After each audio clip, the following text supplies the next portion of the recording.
Good morning बच्चों। बच्चों, हमने हिंदी वन में पाठ 1 और पाठ 2 दोनों पूरा कर लिया है। आज हम पाठ 3 संज्ञा पढ़ेंगे। तो आइए पढ़ते हैं पाठ 3 संज्ञा। नीचे दिए गए वाक्यों को ध्यान से पढ़िए। नरेश कमरे में किताब पढ़ रहा है। रोहित ने हाथी की सवारी की। आम में मिठास है। रंगीन शब्दों से व्यक्ति, वस्तु, स्थान और भावों के नाम ज्ञात हो रहे हैं। नरेश, मोहित व्यक्तियों के नाम हैं। हाथी प्राणी का नाम है। कमरे स्थान का नाम है। किताब, आम वस्तुओं के नाम हैं। मिठास भाव का नाम है। यानी कि नाम का बोध कराने वाले शब्दों को संज्ञा कहते हैं। क्या कहते हैं? संज्ञा।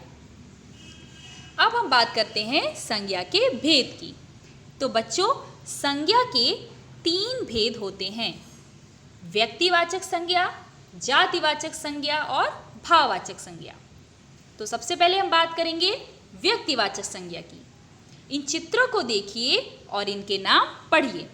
सबसे पहला चित्र है भगत सिंह का, उसके बाद इंडिया गेट, फिर है सूर्य।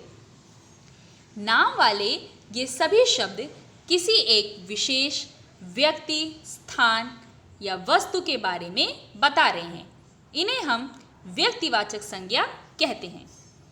किसी व्यक्ति, प्राणी, स्थान या वस्तु के विशेष नाम का बोध कराने वाले शब्द व्यक्तिवाचक संज्ञा कहलाते हैं। जैसे रोहित, सिमरन, दिल्ली, रामायण, कुतुब मीनार आदि व्यक्तिवाचक संज्ञा हैं। जातिवाचक संज्ञा। इन चित्रों को देखिए और इनके नाम पढ़िए। वृक्ष, बूढ़ा, पलंग। आम, शेर, नदी। वृक्ष कोई भी वृक्ष हो सकता है। बूढ़ा कोई भी व्यक्ति हो सकता है। पलंग सभी तरह के पलंगों को कह सकते हैं। आम कहने से आमों की सभी जातियां आ जाती है। नदी कोई भी नदी हो सकती है। शेर कहने से शेरों की सभी जातियां आ जाती है। वृक्ष, बूढ़ा, पलंग, आम, शेर, नदी शब्दों से किसी निश्चित व्यक्ति, वस्तु या प्राणी का पता नहीं चलता, बल्कि उनकी पूरी जाति का बोध हो रहा है। अतः ये सभी जातिवाचक संज्ञा शब्द माने जाते हैं। किसी व्यक्ति, प्राणी, वस्तु, स्थान की जाति का बोध कराने वाले शब्द जातिवाचक संज्ञा कहलाते हैं। अब हम बात कर रहे हैं भाववाचक संज्ञा की। तो इन चित्रों को देखिए और समझिए। मोटापा, मिठास, हंसी। इन शब्दों से किसी व्यक्ति, वस्तु या स्थान का पता नहीं चल रहा है। ये सब किसी न किसी भाव को बता रहे हैं। जो संज्ञा शब्द भाव की जानकारी देते हैं उन्हें भाववाचक संज्ञा कहते हैं। आइए कुछ भाववाचक संज्ञा शब्द बनाना सीखें। जैसे बच्चा का बचपन, शत्रु, शत्रुता, कवि, कवित्व, पशु, पशुता, मीठा, मिठास, हरा, हरियाली। तो इस तरह से हम भाववाचक संज्ञा बनाते हैं। ठीक है। अब हम बात करेंगे संज्ञावाचक, समुदायवाचक संज्ञा की। तो बच्चों, मैं आपको बता दूं कि संज्ञा के 3 भेद ही होते हैं, लेकिन हिंदी व्याकरण के प्रभाव से संज्ञा के 2 अन्य भेद और माने जाते हैं। वो है समुदायवाचक संज्ञा, या इसे कहते हैं समूहवाचक संज्ञा।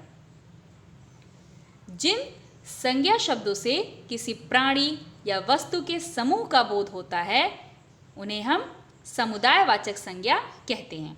जैसे सभा, झुंड, भीड़, सेना आदि। यहाँ पे आपको व्यक्तियों या प्राणियों का समूह पता चलता है, समूह का बोध होता है, इसलिए हम इसे समूहवाचक संज्ञा भी कहते हैं, या हम इसे समुदायवाचक संज्ञा भी कहते हैं। इसके बाद है पदार्थवाचक संज्ञा या द्रव्यवाचक संज्ञा।